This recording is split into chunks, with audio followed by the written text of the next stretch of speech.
हे बघा 15 आणि 5 20 गट सोबत जाणार आहे. सुटला आदाचा गट क्रमांक 4 सुटला. बघा कसा चिलीपिलीचा खेळ सुटला.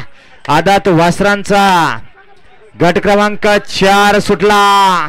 बघा कशी लढत आहे. एक 2 फॉल झाल्या.